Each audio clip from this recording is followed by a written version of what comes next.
दोस्तों, इस समय हम दुनिया के देशों पर नजर डालें तो भारत की स्थिति न सिर्फ राजनीतिक दृष्टि से बल्कि सामरिक और आर्थिक रूप से भी बहुत मजबूत नजर आ रही है। और महाशक्ति अमेरिका और रूस भी इस समय इतनी तेजी से तरक्की नहीं कर पा रहे हैं और उनके जो राष्ट्रपति भी कई विवादों में घिरे हुए हैं।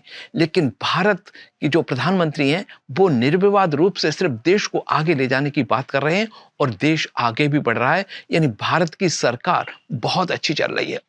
यही बात दुनिया के देशों को चुभ रही है कि किस प्रकार से भारत को हम बदनाम करके और इनकी सरकारों को कमजोर करके भारत में सरकार बदलवा करके और हम भारत को भी एक कमजोर देश के रूप में यानी इनकी आर्थिक प्रगति को किस प्रकार रोका जाए, इसी प्रयास में दुनिया लगी हुई है।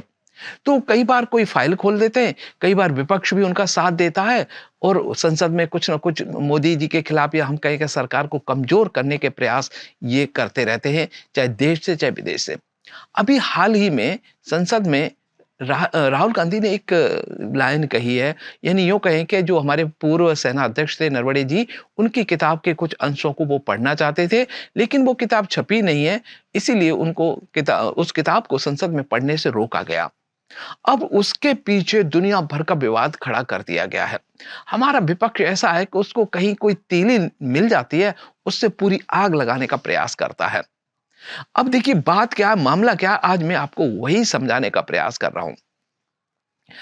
अब बात है ये, जब गलवान हुआ था और गलवान के समय में ऐसा कहा जाता है कि जो वहां पर सेना तैनात थी उसको कुछ पाकिस्तानी के सहयोगी कहें या यूं कहें कि चीन और पाकिस्तान दोनों मिले हुए थे, कहीं ना कहीं वो दोनों ही साजिशें कर रहे थे।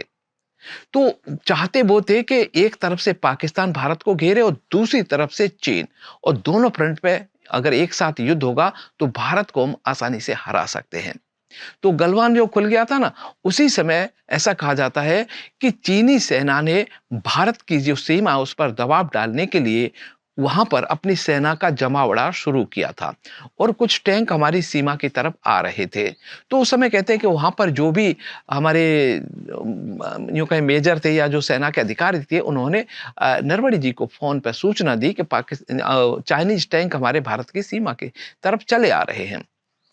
तो यहां पर देखिए जो हमारा आर्मी कमांडर होता है उसकी ड्यूटी ये होती है कि भारत की सीमा के आसपास क्या कुछ हो रहा है और उसकी रक्षा कैसे करनी है, डिसीजन उसको लेना होता है, इसीलिए उसको हमारे सेना का अध्यक्ष बनाया जाता है।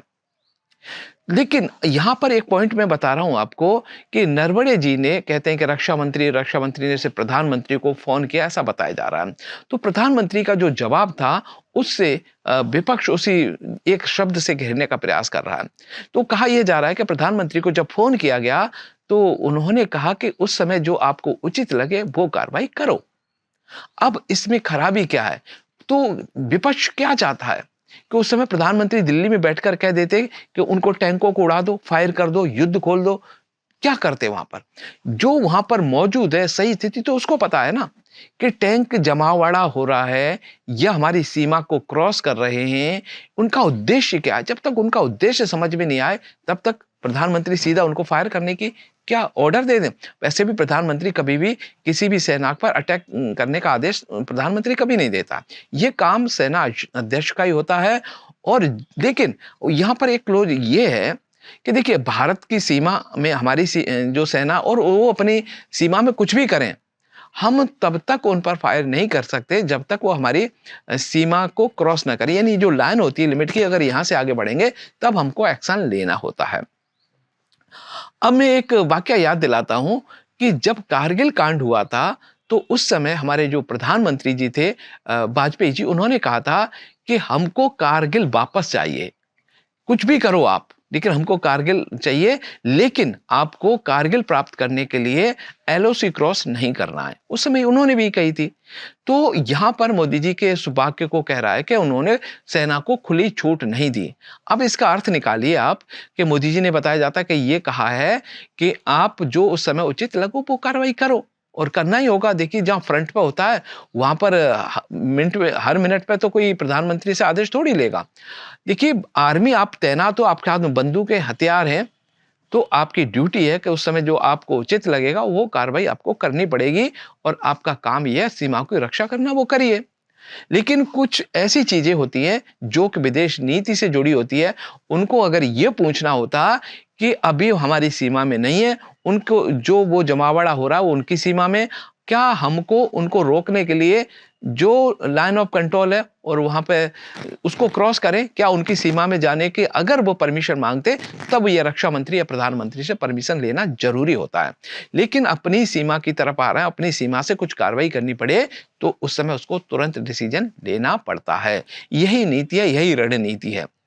तो देखिए यहाँ पर क्या है कि कहीं न कहीं हमारे प्रधानमंत्री जो इतना अच्छा देश चल रहा है, इतनी इकोनॉमी बढ़िया चल रही है, उसको कमज़ोर करने के लिए दुनिया के देशों का विपक्ष भी साथ दे रहा है।